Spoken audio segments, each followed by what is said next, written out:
What is up, guys? It's your boy Quickscope Cacus, and today we are going to be discussing a group of weapons that I think is going to be absolutely meta in the upcoming Season of the Wish, and that group of weapons is sniper rifles. Now, why do I say that? Well, trust me, bro. Now, moving on. No, seriously though, Bungie has been low-key buffing snipers season after season after season, and I think they're finally going to reach the breaking point where they actually become very commonly used within loadouts for stuff like, nightfalls, potentially even raid boss scenarios, and more. So, right here we can see the most recently announced buff for sniper rifles. This is going to come into effect within Season of the Wish, and it says increased sniper rifle PvE damage with a flat buff of 15%. This also applies to exotic sniper rifles that use heavy ammo.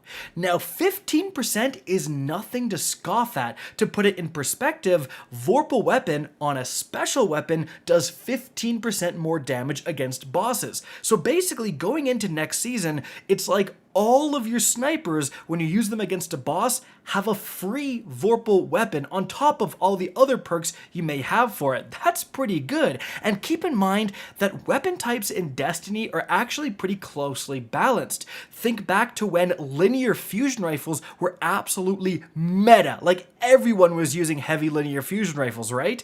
Well, they got nerfed by around 10-15%. And now nobody uses them. Like, everyone has just moved on to rocket launchers because they were the next best thing. So sometimes it only takes around 15% of a change to damage to make something a new meta staple. But it's not just that 15%. Moving back to Season of the Deep, you may have forgotten, but as you can see right here, this is from those patch notes. Increased PvE damage by 10% for sniper rifles, but Izanagi's Burden, the Honed Edge perk, did not receive that buff. So that was Bungie's first attempt to get sniper rifles more usage. It didn't really work. They were being careful, especially with Izanagi's Burden, and now we go to the 15%, and now Izanagi's Burden is actually included in that, and that's an even bigger increment of an increase. So if you haven't used sniper rifles since Lightfall or before, they're literally 25% more powerful going into Season of the Wish. But that's actually not all. Remember that rapid-fire frame sniper rifles got their reserve ammo significantly increased, so you have way more damage potential for that archetype particularly as well. So again, snipers have been getting buffed and buffed and buffed, and next season they really might pop off. So here are 5 of my picks for sniper rifles I think you should really keep an eye out for. If you can earn them before next season, that's a great idea. Take them out of the vault, infuse them, get them ready to go. And the first one is obviously the Whisper of the Worm. The patch note literally said this includes heavy ammo snipers, so we gotta take a look at the Whisper. This is in the heavy slot, and the intrinsic perk White Nail makes it reload the magazine automatically if you land all precision shots, so you will never need to reload as long as you keep hitting those precisions. It also has a catalyst that means if you aim down sights for a brief moment, it will boost its precision damage even more so. So this thing is already doing a lot of damage. An extra 15% is really, really important. However, moving on from there, another exotic sniper you 100% need to keep an eye on is the Cloudstrike. Now, this is technically a rapid-fire frame sniper, and I think it did also benefit from that increase in reserve ammo.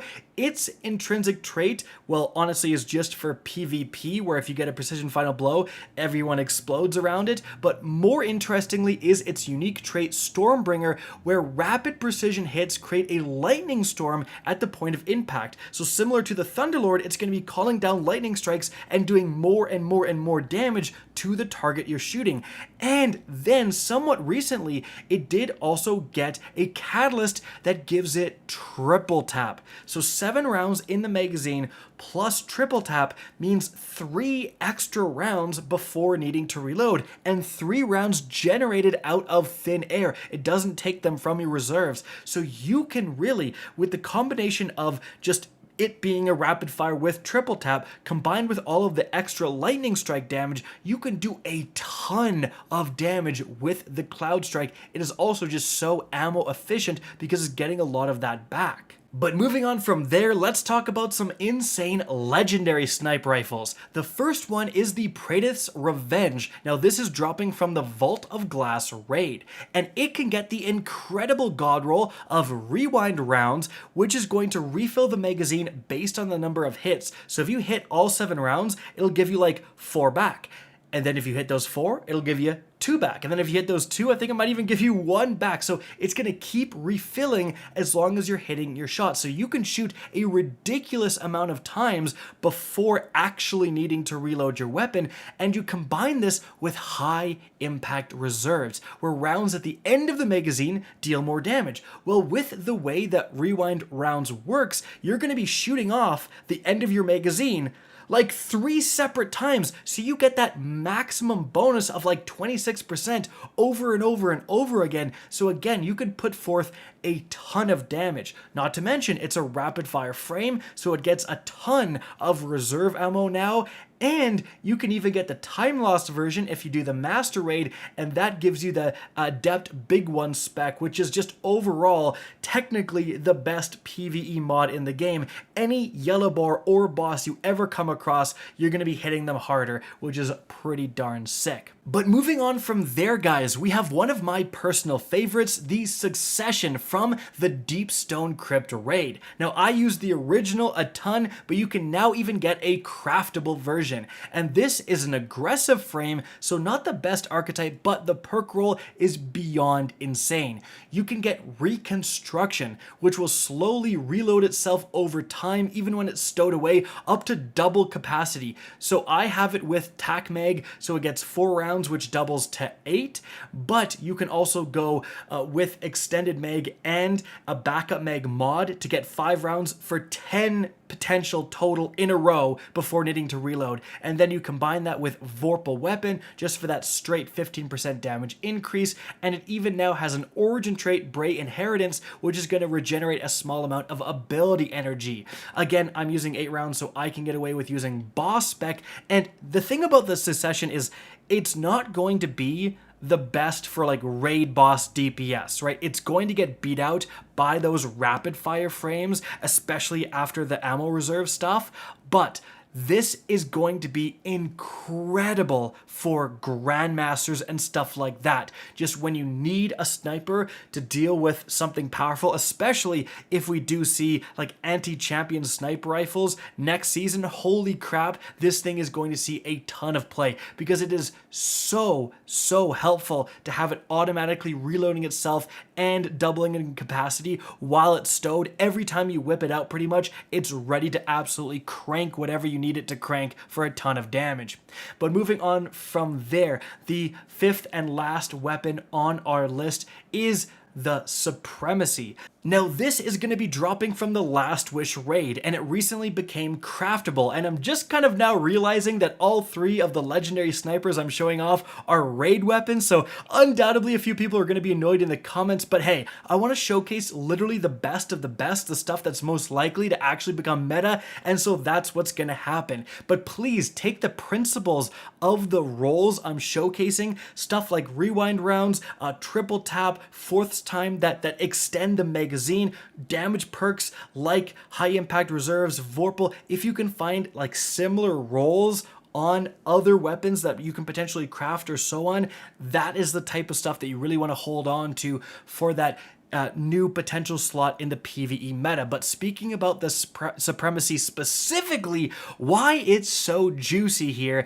is because it can get the combo of rewind rounds. Yet again, we already explained why it's good, but then it's the only gun in the game that can get rewind rounds combined with 4th times the charm. Normally, you never find these 2 perks in like 2 different slots like this. They're usually in the same slot competing against each other rather than capable of getting together. And so this means with the Supremacy, with this roll, you are regenerating ammo from rewind rounds before needing to reload, and also every 4 shots you hit, you're getting 2 back. And so the sheer amount of times that you can actually shoot before needing to reload is insane. And the amount of ammo that you're generating out of thin air because of 4th times is also insane. And so the Supremacy with this roll is capable of putting out an absurd amount of damage.